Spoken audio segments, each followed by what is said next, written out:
जय माता दी। आप सभी का बहुत स्वागत आपके अपने परिवार अपने चैनल माँ की अरदास में। नवरात्र आने वाले हैं और हम सबों की एक चाहत होती है कि हमारे घर के ज्वारे जो हम लगाते हैं वो बड़े सुंदर हों, हरे भरे हो, घने हों। तो आज की वीडियो इसी पे है कि हमारे घर के जो ज्वारे हों वो कैसे हरे भरे हों और कलश की दिशा कौन सी होनी चाहिए, ज्वारे की दिशा कौन सी होनी चाहिए। तो आप इस वीडियो को पूरा देखिएगा। बिल्कुल इस सरल विधि से मैं बताऊंगी कि इसकी हम घर में अपने आप से पूजा कैसे कर सकते हैं और कलश स्थापना में क्या क्या सामग्री लगेगी वो भी मैं आपको बताऊंगी।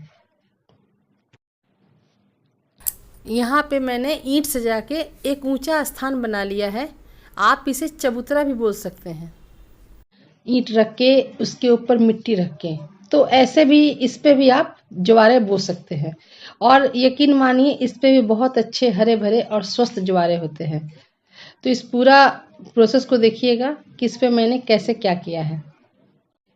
और इस चीज को, इस चबूतरे के आप जब ज्वारे लगाए ना तो उसके 1 घंटे पहले भी आप इसको लगा सकते हैं ताकि मिट्टी जो गीली है थोड़ी सूख जाए, तब इसके आगे का प्रोसेस होगा। इसमें आप चाहें तो मिट्टी को थोड़ी गीली भी कर लें। मैं यहाँ पे अब इसके ऊपर थोड़ा अपने लोटे से जल छिड़क रही हूँ ताकि ये मिट्टी थोड़ी सी गीली हो जाए। फिर इसको अब मैं बराबर कर रही हूँ ताकि ये एक समान हो जाए, समतल हो जाए। अब मैंने इस पे अच्छे से पानी छिड़क दिया है।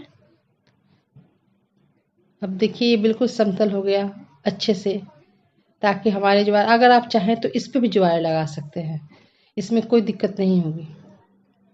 अब देखिए ये हमारी मिट्टी थोड़ी सूख गई थी। अब मैं इसको दोबारा इस पर थोड़ा जल छिड़कूंगी और इसको फिर से एक बार इसकी लिपाई कर दूंगी। अगर आपके पास गाय का गोबर उपलब्ध हो तो आप गोबर से भी इसकी लिपाई बहुत बढ़िया तरीके से कर सकते हैं। और ये अच्छे से इसकी, मेरे पास तो नहीं था, पर आपको अगर गोबर मिले तो आप गाय के गोबर से भी इसकी लिपाई बहुत ही सुंदर तरीके से कर सकते हैं। बहुत ही प्यार से माता रानी को याद करते हुए आप इस चीज़ को करें कि माता हमारे घर में आओ, हमारे सबके कष्टों को दूर करो। बहुत ही प्यार से, बहुत ही भक्ति भाव से आप इस चीज़ को करें। आप किसी भी पात्र में ज्वारे लगा सकते हैं। आप चाहें तो इस चबूतरा पे भी अच्छे से लगा सकते हैं, इसमें कोई दिक्कत नहीं है और ज्वारे भी बड़े अच्छे होते हैं।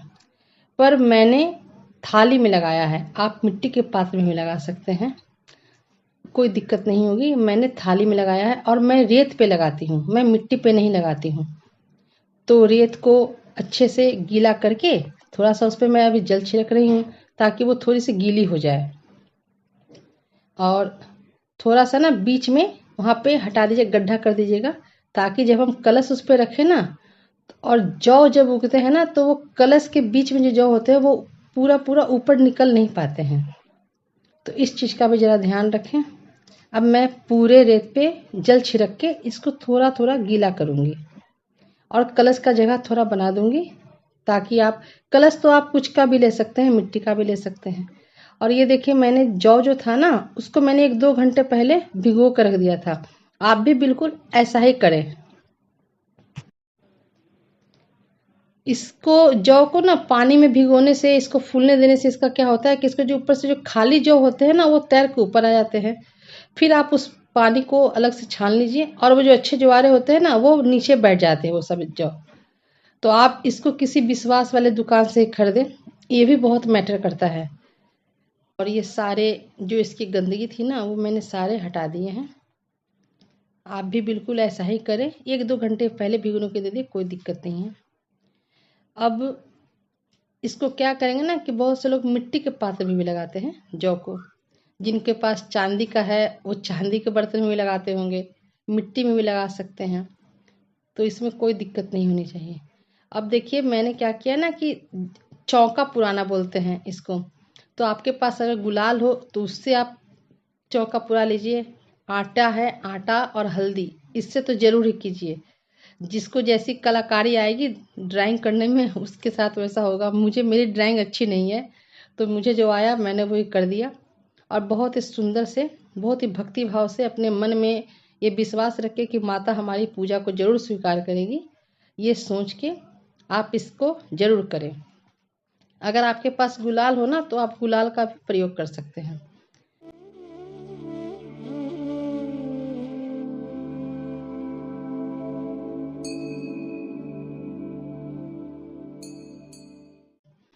उसके बाद मैंने रेत रखा है एक प्लेट में। रेत को और उस जौ को दोनों को अच्छे तरह से मिला देंगे। थोड़ा जल का जरूरत पड़े तो उसमें आप जल भी डाल सकते हैं, और उसको अच्छे से मिक्स कर दीजिए। सारे जौ को उस रेत में मिक्स कर देना है। ओ गुफा से बाहर आजा, तेरे नवरात्रे आए, सबको राह दिखा जा, तेरे नवरात्रे आए, तेरे नवरात्रे आए मैया, तेरे नवरात्रे आए। ओ गुफा से बाहर आजा, तेरे नवरात्रे आए। बड़े ही भक्ति भाव से अपनी माता रानी को याद करते हुए आप इस चीज़ को संपन्न करें। उसके बाद उस सारे जो जौ मिले हुए हैं ना रेत में, उनको उस थाल के ऊपर या जो भी पात्र आपके पास है, मैंने तो मंदिरों में देखा है कि पंडित जी ना मोटी वाली जो पन्नी होती है ना उसमें भी डालते हैं। वो मैटर नहीं करता है कि आपके पास कौन सा पात्र है। माता रानी हमारी भक्ति को देखती है, हमारे भाव को देखती है। फिर चारों तरफ बहुत अच्छे से उस रेत मिली जौ को चारों तरफ अच्छे से लगा दें, बहुत ही भक्ति भाव के साथ, मन में विश्वास करके कि माता हमें इस ज्वारे में जरूर दर्शन देगी। तो आप ऐसा ही करें और देखिएगा ज्वारे बहुत अच्छे उगेंगे। और थोड़ा सा आप, क्योंकि ना जब उगते हैं ना वो ज्वारे, तो कलश के साथ उसका वेट भी नीचे से होता है, तो कलश भी हिलता है। अब देखिए यहाँ पे मैंने रख दिया है, तो दिशा इसकी क्या होनी चाहिए, इसमें दिशा बहुत ही मैटर करता है। आप आपके तरफ जो जो आपकी चौकी है, जो आपकी माता रानी की मूर्ति है, फोटो है, उनके दाहिने हाथ की तरफ ये ज्वारे लगाए जाते हैं। आपका वो बायां हाथ होगा और मूर्ति का दाहिना हाथ होगा। आपके पास मूर्ति हो, फोटो हो, तो आप उसी अनुसार कीजिए। लेकिन इतना ध्यान रखिए कि आपके ज्वारे, आपके कलश, आपकी अखंड ज्योत, इन सब का दिशा आपके बाएं हाथ की तरफ होना चाहिए, और मूर्ति की या माता रानी की जो फोटो है उनका दाहिना हाथ होना चाहिए। अब हम कलश लगाने की तैयारी कर रहे हैं। तो कलश आप मिट्टी का भी ले सकते हैं, आपके घर में चांदी का बर्तन हो, चांदी के कलश हो, आप उसका भी इस्तेमाल कर सकते हैं। हमारे पास छोटी सी एक कलश है, उसका इस्तेमाल कर रही हूँ। उससे पहले इस पर स्वास्तिक लगा देते हैं बहुत ही भक्ति भाव से। अगर आपके घर में पंडित जी आते हैं तो बहुत अच्छी बात है, और अगर आप पहली बार अपने आप कर रही हैं तो इस विधि से करें, बहुत ही अच्छा होता है। ये उनके लिए बहुत फायदेमंद वीडियो है जो पहली बार अपने आप कर रहे हैं। कोई मंत्र नहीं आता हो तो या देवी सर्वभूतेषु शक्ति रूपेण संस्थिता नमस्तस्यै नमस्तस्यै नमस्तस्यै नमो नमः। अब क्या करेंगे ना कि कंठ बांध देंगे, जो कलश है ना उसके ऊपर एक कलावा बांध देंगे, उसके कंठ के ऊपर कलावा लपेट देंगे। तो मैंने एक कलावा लिया, अब देखिए उसको मैं इसी तरह बांध देती हूँ।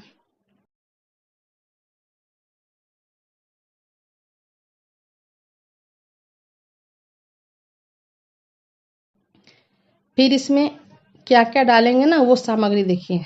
ये पान के पत्ते हैं, सुपारी, अब मैं इसमें इलायची रखूँगी, लौंग रखूँगी, एक सिक्का रखूँगी, थोड़े से चावल रखूँगी। ये सब जो साबुत अक्षत होते हैं ना, अक्षत बोला जाता है उसको। अच्छा, मेरे कलश में ना थोड़ा पानी ज़्यादा हो गया था, जल ज़्यादा हो गया था, तो थोड़ा वो मैं निकाल देती हूँ क्योंकि छोटा सा कलश है मेरा।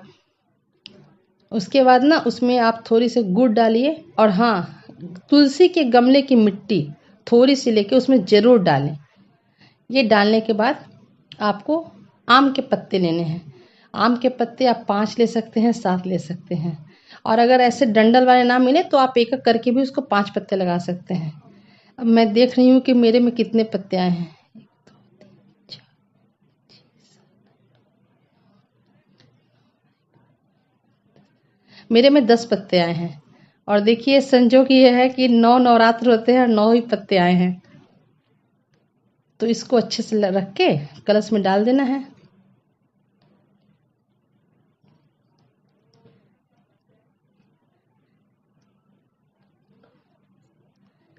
अब इसके ऊपर अच्छा नारियल का, देखिए नारियल ना हमेशा जटा वाला लेना चाहिए, उसमें थोड़ी बहुत भी जटा होनी चाहिए।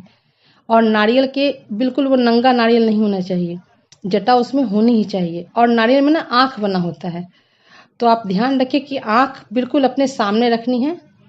ऐसे खरे नारियल नहीं रखने चाहिए, क्योंकि हमें अपने घर में सुख समृद्धि लानी होती है। तो इस नारियल का मुख अपने आप अपने तरफ कीजिए, जैसे कि हम अपनी समस्या, अपनी खुशी अपनी माता रानी को बता रहे हैं, उनसे बातें कर रहे हैं। और फिर उसके ऊपर एक चुन्नी लगा दीजिए।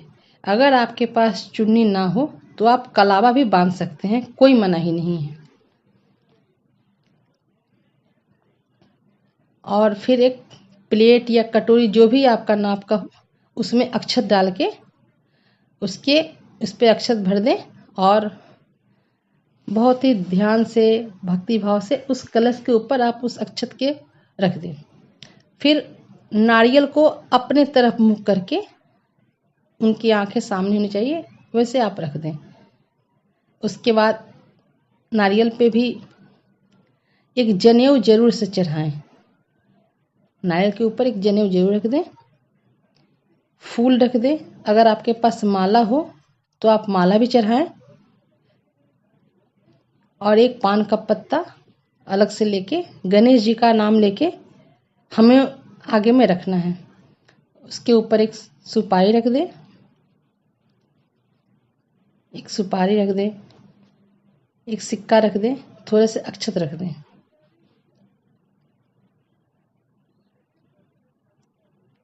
और कलश के ऊपर आप कोई भी मीठी चीज़ जरूर रखें, जैसे मिश्री भी हो गई, इलायची दाना हो गया, बतासे हो गए। अगर आपके पास फल हैं तो केले रखें, सेब रखें। और बहुत ही भक्ति भाव से एकदम से माता में लीन होके इस तरह से आप पूजा करें।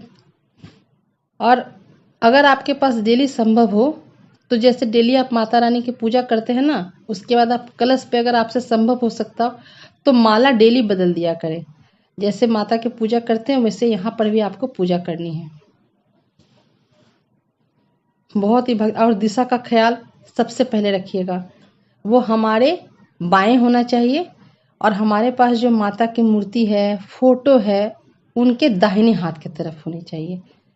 अगर आप सिंपल भी लगाते हैं कलश, ऐसे नहीं लगाना चाहते हैं, बहुत लोग ना अलग से भी कलश रखते हैं, ज्वारे के बीच में नहीं रखते हैं, तो उनके लिए भी यही चीज़ होनी चाहिए कि कलश हमारे बिल्कुल हमारे बाएं हाथ की तरफ होनी चाहिए और हमारी जो मूर्ति है, फोटो है, उनके दाहिनी तरफ। तो सारी विधि वैसे ही रहेगी। बस आप क्या कीजिएगा कि कलश के नीचे आसन जरूर दीजिएगा, अक्षत का दीजिए या फूल का दीजिए, बिना आसन के कलश नहीं रखिएगा। और बाकी सारा प्रोसेस वैसा ही होगा। नारियल भी आप वैसा ही रखें। बहुत लोग अलग से रखते हैं ना, कलश भी अलग रख देते हैं, चौकी तरफ अलग रखते हैं, तो आप ध्यान रखिएगा कि वो आपके बाएं हाथ की तरफ हो, दाहिने हाथ की तरफ आप अपने ना रखिएगा। और माता रानी से क्षमा प्रार्थना कि माता, हमने जो आपकी भक्ति भाव से पूजा की है, इसको आप स्वीकार करना और अच्छे अच्छे दर्शन देना, हमारे ज्वारे बहुत अच्छे निकले। तो इसी विश्वास के साथ कि आपको ये हमारी वीडियो अच्छी लगी होगी। अगर चैनल पर नए हैं तो कृपया चैनल को सब्सक्राइब करें, लाइक करें और कमेंट में जय माता दी जरूर लिखें। माता रानी की कृपा हम सब पर हमेशा बनी रहे। जय माता दी।